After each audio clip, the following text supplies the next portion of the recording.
ఆమెని పోలీసు వాళ్ళు వచ్చి ఎందుకు లాంఛనంగా ఇది చేయాలి అది చేయాలి అని నేను నా ఒక్కదాని గురించి అడగలేదు. కానీ ఇప్పుడు అడుగుతున్నాను, నా హక్కుని ఎవరు నా నుంచి కాల రాయలేరు. ఎందుకు చెప్పనా?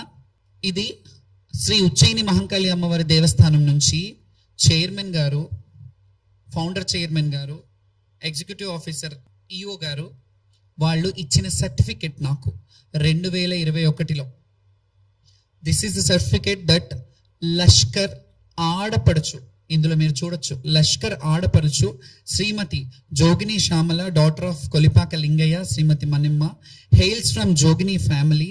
హర్ ఎక్సలెన్స్ బిహేవియర్, చూడండి, her excellence behavior in performing Lashkar Bonalu and Batkamma is known to everyone in Telangana state. As Jogini Shamala is performing Modati Bonam, ఇది మీరు గుర్తుపెట్టుకోవాలి, ప్రజలు కూడా గుర్తుపెట్టుకోవాలి, చూసే వాళ్ళు గుర్తుపెట్టుకోవాలి, శివశక్తులు కూడా గుర్తుపెట్టుకోవాలి. మొదటి బోనం, మారు Bonam and Bathukamma festival in Ujjaini Mahankali temple since 20 to 25 years. ఇది ఇచ్చిన 4 సంవత్సరాలు అయింది. 20 to 25 years. Her character and conducting is very good and perfect in all the above pujas. May Goddess Ujjaini Mahankali blessings be showered on her. ఈ లష్కర్కి ఆడపడుచు అనే certificate ఏవైతుందో Ujjaini Mahankali దేవస్థానం నుంచి ఉంది. మీ ఇళ్లలో ఆడపడుచులకి అన్యాయం జరిగితే అడగరా, మాట్లాడరా? వాళ్ళ ఆవేదన ఒక ఇంటి మీద అన్ననో తమ్ముడో అక్కనో చెల్లునో వాళ్ళని ఇబ్బంది పెట్టినప్పుడు వాళ్ళని అడగరా? నేను అడగడంలో తప్పే ఉంది. నేను బోనాలలో తెచ్చినప్పుడు నా బోనం వచ్చేటప్పుడు మీరు ఖచ్చితంగా నాకు ఆ ప్రయారిటీ ఇవ్వాలని అనడంలో తప్పేముంది? నేను ఏం తప్పు చేశానని నన్ను అలా రాంగ్ గా పోర్ట్రే చేస్తున్నారు మీరు. దేవస్థానం వాళ్ళు కావచ్చు, ఎండోన్మెంట్ మినిస్టర్ గారు ఎందుకు మాట్లాడలేదు దీని మీద? ఆవిడ మాట్లాడి మమ్మల్ని పిలిపించుకొని మాట్లాడినంటే ఇది ఉండేదే కాదు కదా. I respect the women. ఒక ఉమెన్ కి ఎండోమెంట్ మినిస్ట్రీ ఇచ్చారని సంతోషించా, ఆవిడకి వెళ్ళి రిప్రజెంటేషన్ ఇచ్చా. కానీ ఇవన్నీ జరుగుతున్నప్పుడు ఒక మహిళగా ఉండి ఇట్లా కాదమ్మా, మమ్మల్ని ఒక బిడ్డలాగో ఒక చెల్లిలాగో మీరు ఆదరించవచ్చు కదా. మేము ప్రాధేయపడుతున్నాం కదా. ప్రభుత్వాన్ని మేము మిమ్మల్ని తిట్టలేదు, మేము మిమ్మల్ని శాపనార్థాలు పెట్టట్లేదు, కానీ మా మనసుకున్న కలకల తగులుతుంది. అది మీరు జాగ్రత్త పడాలి. మా మనసు వేదనని మేము ఎవ్వరి డబ్బుల ఇన్నేళ్ల చరిత్రలో ఏ గవర్నమెంట్ మాకు డబ్బులు ఇచ్చింది? ఏ గవర్నమెంట్ నుంచి ఒక రూపాయి తీసుకొని చేశాను? చరిత్రను మోసుకొస్తున్నాను నా భుజాల మీద. ఈ రోజు నేను ఈ చరిత్రను మోసుకొస్తున్నానంటే మీకు అర్థం కావాలి నా ఆవేదన. నన్ను డిగ్రేడ్ చేసి నన్ను ఇది చేసినంత మాత్రాన మీరు కూల్చే రకం కాదు. నేను స్ట్రాంగ్ గా చాలా దక్కా ముక్కీలు చాలా జీవితంలో చాలా అనుభవించి ఈ రోజు ఇట్లా నిలబడ్డాను. 10 మందికి ఆదర్శంగా ఉన్నానంటే నేను ఉట్టిగా రాలేదు. ఈ 35 ఏళ్ల సామ్రాజ్యాన్ని నేను ఉట్టిగా ఇచ్చేసుకోలేదు. ఈ స్థాయికి ఇది తెప్పించుకునే స్థాయికి నేను ఉట్టిగా రాలేదు. ఇది రావాలంటే ఎన్ని బాధలు పడ్డాను, ఎన్ని అవమానాలు పడ్డాను, ఎన్ని ఇబ్బందులు పడ్డాను, ఎంత మనోవేదనకు గురయ్యాను. ఇది మీకు అర్థం కావట్లేదా? ఎక్కడ పోతుంది అసలు? ఫస్ట్ ఆఫ్ ఆల్ చెప్పాలంటే ఆ గుడికి రైట్ హక్కు నాకుంది. నేను హక్కుదారిని. నేను బ్రతుకున్నంత వరకు నా హక్కు ఆ గుడికి ఉంది. నేను బోనం తెచ్చినప్పుడు ఖచ్చితంగా మీరు బాధ్యత ఉంది. మీ ప్రభుత్వం కానీ ప్రభుత్వాన్ని ఎందుకంటానంటే ఎండోమెంట్ ఎందులో ఉంది? ప్రభుత్వం కాదా ఎండోమెంట్? పోలీస్ డిపార్ట్మెంట్ ప్రభుత్వం కాదా? మేము ప్రభుత్వం అడగకపోతే ఇంకెవరిని అడగాలి? ఎవరితో చెప్పుకోవాలి? బాధ వచ్చినప్పుడు ఒక కన్న తల్లికి చెప్తారు. నేను ఇదే మాట ఎప్పుడు జరగలేదు. నేను అంతటికి మన రాష్ట్ర ప్రభుత్వం అందరూ చల్లగా ఉండాలి, మన రాజు బాగుండాలి, మనమందరం బాగుండాలి, సకాలంలో వర్షాలు పడాలి. అమ్మా తల్లి జోగినీలము నీ బిడ్డలమమ్మా. యాదేవి సర్వభూతేషు శక్తి రూపేణ సంస్థిత మాతృరూపేణ సంస్థిత. నమస్తే నమో నమ. మాట మాణిక్యాలమ్మ దేవి సమేతంగా శ్రీ మహంకాళి అమ్మవారు, అలాగే మాతంగేశ్వరి రాజశ్యామలాదేవి ఎంత ఆనందంగా ఈ రోజు పూజలు అందుకున్నారు. చాలా అద్భుతం. Thank you. ఇలాగే మీరందరూ సహకరించినందుకు మీడియా ప్రతినిధులకు కూడా పేరున నా హృదయపూర్వక నమస్సుమాంజలి. Thank you so much. జై బోలో మహంకాళమ్మకి. ఇది శివశక్తుల విజయమే కాదు, ఇది యావత్ తెలంగాణ విజయం. Thank you so much. ఇందులో ముందుగా నేను ఈ వీడియో చేసినప్పుడు ఈ వీడియోలో నేను ముఖ్యమంత్రి గారిని మా రాజు అని చెప్పాను. డెఫినెట్గా ఆయన రాజే. ఎందుకు చెప్పనా, రాష్ట్రాన్ని ఎవరు పాలించినా వాళ్ళు రాజులే. మన రాష్ట్రానికి రాజు వాళ్ళు. మా రాజు బాగుండాలి, రాజు బాగుంటే రాజ్యం బాగుంటుంది అన్న వీడియోలు మీ అందరికీ తెలుసు కదా. బాగుంటే బాగుందన్నాం, బాగాలేనప్పుడు బాగాలేదని అంటే దాన్ని రాజకీయం ఎందుకు చేస్తున్నారు? శ్యామల కావాలని చేస్తుంది. మరి నేను మీ గురించి బాగా చెప్తే మంచిది, లేకపోతే చెడ్డదన్నా? ఇదేనా మీరు ఇస్తున్న మెసేజ్ జనాలకి? మేము ఎవరి వ్యక్తిగతం కాదు, మీరు ఆ స్థానంలో ఉన్నారు కాబట్టి మిమ్మల్ని క్వశ్చన్ చేస్తున్నాము. మీరు ఆ స్థానం లేకపోతే మేము క్వశ్చన్ చెయ్యము. ఇంకెవరన్నా ఉంటే ఆ స్థానంలో వాళ్ళని నిలదీస్తాము. ఇది మీరు ప్రభుత్వ అధికారులు కొంచెం దీని మీద దృష్టి పెట్టి ఎవరైతే ఇలా దుష్ప్రచారాలు చేస్తున్నారో వాళ్ళ మీద యాక్షన్ తీసుకోవాలని నేను కోరుకుంటున్నాను. అండ్ ముఖ్యంగా ఇంకొక విషయం కూడా చెప్తాను. ఫస్ట్ ఆఫ్ ఆల్ ప్రభుత్వానికి ఒక సలహా ఇస్తున్నా నేను ఇప్పుడు. గతంలో ఎన్టీఆర్ గారు 3:30 గంటలకు వచ్చి హారతి, ఎర్లీ మార్నింగ్ 3:30, 4 o'clock వచ్చి హారతిలో పార్టిసిపేట్ చేసేవాళ్ళు. హారతి తీసుకొని వెళ్ళేవారు అమ్మవారికి. తర్వాత ఎవరు వచ్చినా, చంద్రబాబు నాయుడు గారు వచ్చినా, ఎవరు వచ్చినా 8-9 గంటల లోపల అయిపోయేది. అది రాను రాను మట్ట మధ్యాహ్నంకి వచ్చేసరికి అక్కడ ఆ టైంలో పీక్ టైం. ఇప్పుడు మాకెందుకు టైం పెడతారని మేము అడుగుతున్నామా? మేము కొట్లాడాలంటే చాలా విషయాలలో ఉన్నాయి. మేము సామరస్యంగా మాట్లాడుతుంటే మీకు ఎప్పుడు నేను పోలీసు వాళ్ళని తిడుతున్నాను, గవర్నమెంట్ని తిడుతున్నాను అని అంటున్నారే కానీ మా బాధ ఏంటి, మా ఆవేదన ఏంటి అని ఒక్కసారైనా అర్థం చేసుకొని కూర్చోబెట్టి మాట్లాడుతున్నారా? ఏదో మాట్లాడుతున్నారు, నామమాత్రానికి వదిలేస్తున్నారు. ఇప్పుడు నిజంగా చెప్తున్నాను, నాకు జరిగిన అవమానం మీద తీవ్రంగా ఖండిస్తున్నాను. ఇది ప్రభుత్వం ఖచ్చితంగా చర్యలు తీసుకోవాలి ఎవరి మీద అయితే చేస్తున్నారో.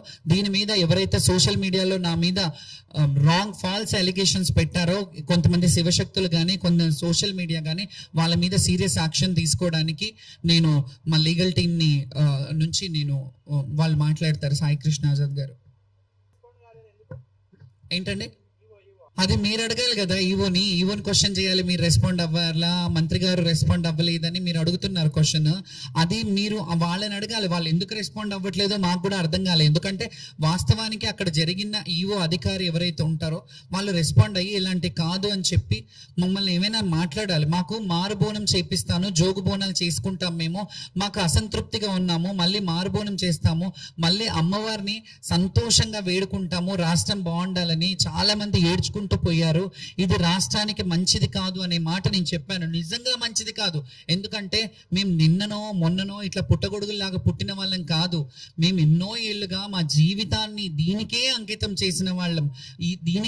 చేసిన వాళ్ళం కాబట్టి మా నోటి నుంచి ఏదన్నా అంటే అది మంచిది కాదు అనే మాట అనడంలో తప్పేముంది? మీరు సరి చూసుకోండి, మీరు చేసిన తప్పిదాలు సరి చూసుకోండి అని అన్నాను. నేను ఎక్కడ ప్రభుత్వాన్ని ఇది చేయలేదు కదా.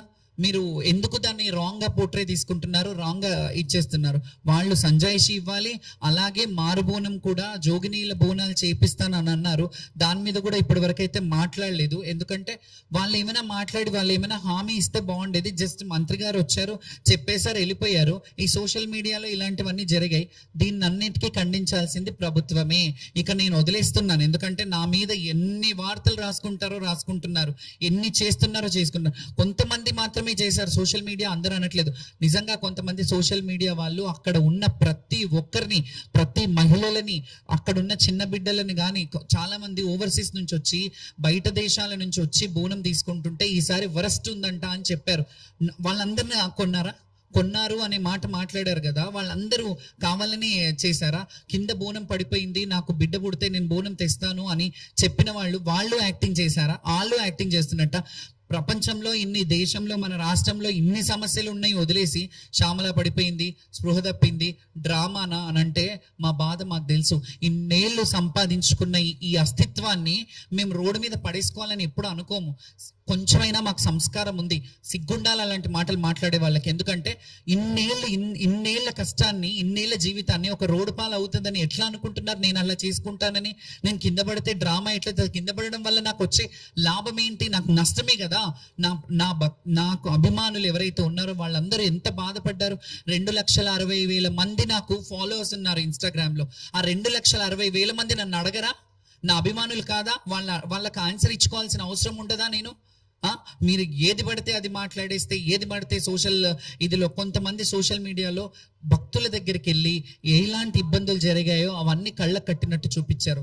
నిజంగా కూడా ఇప్పుడు చెప్తున్నాను, నిజంగా కూడా ప్రభుత్వము ఈసారి బోనాల పండుగ జరిపించడంలో విఫలమైంది అనే మాట అది వాస్తవం. మీరు ఎన్ని చెప్పుకున్నా, మీరు ఎన్ని ఇది చేసినా, ఎన్ని ఫండింగ్ ఇచ్చినా, ఎంతమంది ఇది చేసినా, మీరు ఫండింగ్ ఇస్తున్నారు, ఇన్ని లక్షల ఫండింగ్లు ఇస్తున్నారు అన్నప్పుడు మరి మీ బాధ్యత కదా మమ్మల్ని బోనం తీసుకెళ్ళడానికి అవ్వాలి. ఒక సీనియర్ మోస్ట్ నేను జోగిని, ఆ సీనియర్ మోస్ట్ బోనం వస్తున్నప్పుడు మీరు ఇప్పుడు గతంలో కొంతమంది నాయకులు వచ్చారు, ఇప్పుడు వచ్చారా? కానీ ఆ నాయకులు ఉన్నప్పుడు నేనున్నాను, ఇప్పుడు నేనున్నాను, రేపు కంఠంలో ప్రాణం ఉన్నంత వరకు, మా ఊపిరి ఉన్నంత వరకు ఈ బోనాల కల్చర్ని రిప్రజెంట్ చేస్తూనే ఉంటాము. అది ఎవరు ఉన్నా ప్రభుత్వంలో, నేను ముందు కూడా చెప్పాను, ప్రభుత్వంలో ఈ రోజు ఉంటారు, రేపు ఉండరు, 4 ఏళ్ళు 5 ఏళ్ళు 10 ఏళ్ళు ఉంటారు, తర్వాత వేరే వాళ్ళు ఉంటారు. కానీ మీ ఉనికిని కోల్పోవద్దు. మీరు ఎప్పుడు కూడా మా ఆడపడుచులని, మా శివశక్తులని, మా జోగినీల ఆశీర్వాదంతో మీరు ముందుకెళ్ళాలి. అప్పుడు ఇంకా బాగుంటది, మన రాష్ట్రం బాగుంటది, సకాలంలో వర్షాలు పడతాయి, పంటలు పండుతాయి, బిడ్డ పాపలు మంచిగా ఉంటారు. మేము ఎప్పుడు వాళ్ళ దీవెనార్థి. మేము బోనం చేసేది ఎవరి కోసం? పుణ్యం. మేము బోనం చేస్తే మేము చేసేది ఎవరి కోసం? మీరు చేసుకునేది మీ బిడ్డల కోసం, మీ మొగుడు పెళ్ళాలు వాళ్ళ కోసం, మీ ఫ్యామిలీ కోసం. మేము చేసేది రాష్ట్రం బాగుండాలని మాత్రమే, ఇంకేది ఉండదు మాకు. మేమేదో ఎన్ని సంవత్సరాలు బ్రతుకుతారండి? ఎన్ని రోజుల జీవితాన్ని అనుభవిస్తాం? ఆల్రెడీ సగం జీవితాన్ని అనుభవించేశాను. నాకేంటి ఫ్రీ పబ్లిసిటీ అవసరమో? నేను జనాలలోకి వెళ్తే వేలాది మంది నన్ను ముట్టుకుంటే చాలు. బోనాల పండుగలో ఈ సందర్భంగా చెప్పొద్దు అనుకున్నాను, కానీ చెప్తున్నాను. నేను నడుస్తే నా కాళ్ళ కింద మట్టి కూడా తీసుకొని బొట్టు పెట్టుకున్న వాళ్ళు ఉండారండి. అది నేను సంపాదించుకున్న అస్తిత్వం. నా గర్వంగా ఉంది నాకు ఈ రోజు తెలంగాణలో ఆడబిడ్డగా, జోగినిగా పుట్టినందుకు. నేనేం రిగ్రెట్ ఫీల్ అవ్వట్లేదు, ఎందుకు బిచ్చం అడగట్లేదు నేను ఎవరిని, ప్రభుత్వాన్ని బిచ్చమేమని అడగట్లేదు నేను, లేకపోతే వేరే వాళ్ళని. నన్ను నమ్ముకున్న వాళ్ళు, నన్ను ఇంటికి పిలుచుకొని ఎవరైతే నాకు అన్నం పెడుతున్నారో చూడండి, ఆ ప్రతి గడప చల్లగా ఉండాలి. ఆ ప్రతి గడపకు, ఎందుకంటే మాతో బోనాలు చేపించుకునే వాళ్ళు ఉంటారు, అయ్యో శ్యామల బోనం పడిపోయిందంట కదా నీది, ఏందట్లా అని. వాళ్ళకు కూడా తెలియని ఒక భయాందోళన క్రియేట్ చేశారు ఈ సోషల్ మీడియా వాళ్ళు. బోనం పడిపోయిందని మీరు లాంగ్ గా ఎట్లా ప్రొజెక్ట్ చేస్తారు? నేను మంచిగా తీసుకెళ్ళిన బోనం. కానీ మళ్ళీ చెప్తున్నాను, నేను ఆట పాటలతో వెళ్ళలేదు, వాయిద్యాలను మధ్యలో ఆపేశారు, మా పిల్లల్ని మధ్యలో ఆపేశారు, బోనం అది ఒడిబియ్యం మధ్యలో డిస్టర్బ్ అయిపోయింది, మేము డిస్టర్బ్ అయిపోయాము. 4 చోట్ల ఆడుతుంటే బ్యారికేడ్లు చేసి తాడులు లేపి ఇట్లా చేశారు.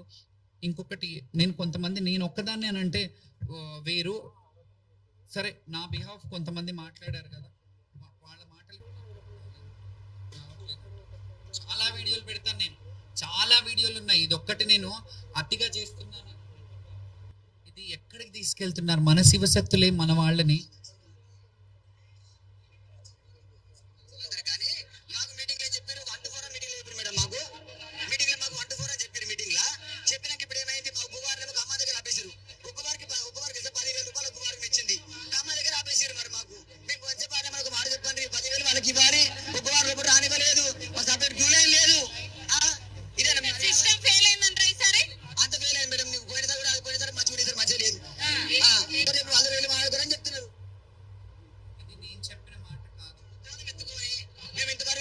చెప్పండి, మీరు ఏం తినకుండా ఉపవాసం ఉండి వస్తుంటారు బోనాలను? మాకు ఉపవాసంగానే బోనం ఎత్తుకున్నాం, మేము పచ్చి మంచిలు దాకా ఎత్తుకున్నాం బోనం. మేము తెలుసా 11 కిలోల బోనం బరువు ఉంటుంది మాకు.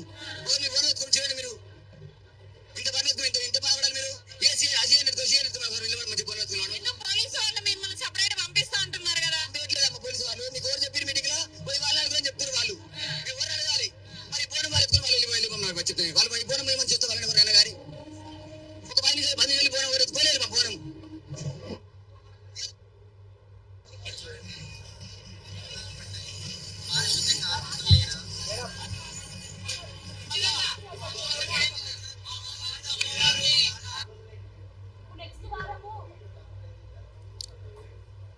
ఏదండి? ఓకే, దేన్ని పట్టుకొని? అదే చెప్తున్నాను, అదే క్లారిటీ ఇస్తున్నాను. బోనం నాది పడలేదు, వేరే వాళ్ళది పడ్డది. కాకపోతే కొంతమంది జోగినీలు వచ్చి ఏమైందో మాకు అర్థం కాలేదు, మేము వచ్చేసినాము, వాళ్ళు అక్కడ కూర్చున్నారని మేము అక్కడ బోనం దించామని చెప్పారు. హాస్యాస్పదంగా ఉంది. మీకు కొంచెం సిగ్గుండాలా ఆ బోనం ఎక్కడ పడితే అక్కడ దించనీకి. మరి మీకేం జరిగిందో బయట, మీకు జరిగిన అవమానం అక్కడ దించారనుకున్నాను, కానీ మేము దించమన్నాం అక్కడ మేము కొంతమందిని. అయితే ఒకరు అట్లా అన్నారు, కానీ మిగతా వాళ్ళు నిజంగా కూడా నా కళ్ళారా చూశాను. వాళ్ళని లోపలికి పంపించట్లేదు. బోనం ఎత్తుకున్నారు, మీ టైం అయిపోయిందని అంటున్నారు, వాళ్ళని లాగుతున్నారు. వాళ్ళు ఓపిక సహనాన్ని నశించి అక్కడే బోనం పెట్టారు. ఇట్లా అయితే ప్రభుత్వం మేము బోనాలు ఎట్లా చేయాలి, మేము బోనాలు చెయ్యమని చెప్పి చాలా మంది పెట్టి ఉన్నారు. దాని గురించి సర్క్యులేట్ అయిన విషయాన్ని గురించే నేను మాట్లాడడానికి వచ్చాను. అండ్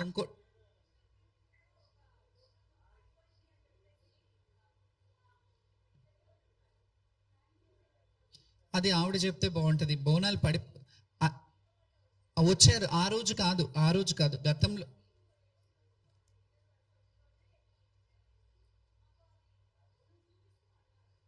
అయితే బోనం పడిపోయిన మాట ఆమెది కాదు, అది వేరే వాళ్ళ బోనం పడిపోయినాయి అని. మేము ఒక్కటండి, బోనము నెత్తి మీద పెట్టుకొని అమ్మవారి గుడి దాకా తీసుకెళ్ళాలి. అమ్మవారి నైవేద్యము, అమ్మవారికి పెట్టే పలహారం. ఒక తల్లి బిడ్డకి అన్నం పెడితే ఎట్లాగైతే నీట్గా శుభ్రంగా ఓ పాత్రను కడిగి పెడుతుందో, మేము ఆ తల్లికి, మా తల్లికి, అమ్మవారికి మంచిగా నైవేద్యం తీసుకెళ్ళాలి. ఒక్క పొద్దుతో ఉండి మేము ఎంత నిష్టగా ఉంటే ఆ అమ్మ అంత స్వీకరిస్తుందని చెప్పి మేము తీసుకొని వెళ్తాము. అక్కడ మా కళ్ళ ముందు బోనాలు పడిపోయాయి. అక్కడ బోనాలు రోడ్డు మీద బోనం ఎక్కించిన వాళ్ళని చూసి మేము భావోద్వేగానికి లోనయ్యాం. దాన్ని డ్రామా అంటే ఎట్లా? ఇప్పటి వరకు బోనాలు పడిపోయిన చరిత్ర నేనైతే నిజంగా ఇప్పటి వరకు ఆ అమ్మ దయ వల్ల 35 సంవత్సరాలలో నేను బోనం చేస్తున్నా, కానీ ఏ రోజు కూడా బోనం పడలేదు. ఆ అమ్మవారు నాకు అదృష్టాన్ని ఇచ్చింది అని అనుకున్నాను. కానీ నాది కాకుండా వేరే వాళ్ళది పడ్డా నేను బాధపడతాను కదా, ఎందుకంటే అమ్మవారికి ఎక్కాల్సిన నైవేద్యం అది మధ్యలో భంగం అయితే ఆ బాధ మాకు ఖచ్చితంగా ఉంది. దాని మీద భావోద్వేగానికి లోనయ్యాం మేము, అందుకే ఏడ్చాము. అందరు అక్కడ బోనాలు చేస్తున్నారు, కొందరి బంగారాలు కొందరి పడిపోయాయి. అవన్నీ వ్యక్తిగతం. ఇంకొకటి బౌన్సర్స్ అనేది మా వ్యక్తిగత అండి. మేము జనాలు ఎక్కువ మంది గుమ్మి కొడతారు, మా మీద పడిపోతారు, బోనం పడిపోవద్దని బౌన్సర్స్ పెట్టుకుంటాం. దాని మీద విమర్శించడం కరెక్ట్ కాదు కదా. గవర్నమెంట్ ని, మేము పోలీసు వాళ్ళని మాకు సెక్యూరిటీ ఇవ్వండి, మాకు ప్రైవేట్ సెక్యూరిటీ ఇవ్వండి మాకు అని మేము అడగట్లేదు కదా. మాది మేము పెట్టుకున్నాం, దాని మీద కూడా విమర్శిస్తే ఎట్లా? ఇప్పుడు మాకు కూడా డౌట్, మా వాళ్ళకు కూడా సందేహం ఏంటంటే, మాకు కూడా చాలా మంది మా అభిమానులు ఏమంటున్నారంటే, ప్రభుత్వం వాళ్ళు ఇలా చేయిస్తున్నారేమో, లేకపోతే పోలీస్ డిపార్ట్మెంట్ ఎవరన్నా మీ మీద గిట్టక ఇవన్నీ చేస్తున్నారేమో అని అంటున్నారు. దాని మీద మీరే స్పందించాలి, గవర్నమెంట్ డిపార్ట్మెంట్ రెండు స్పందించాలి.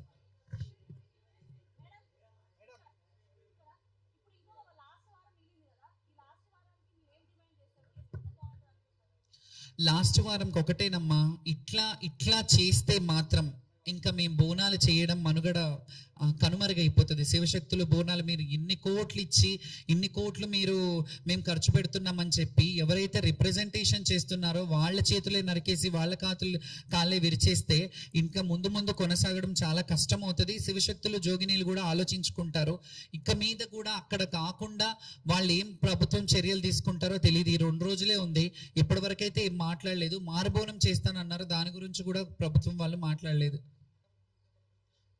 మా గుళ్ళల్లో మేము పూజలు చేయడం చేస్తాం, కానీ ఇలా ప్రత్యేకమైన గుళ్ళకు రావడానికి మమ్మల్ని ఇట్లా అడ్డుకుంటున్నారు. కాబట్టి మీరు దీని మీద మీడియా మిత్రులందరూ ప్రభుత్వాన్ని నిలదీయాలని నా రిక్వెస్ట్. Thank you.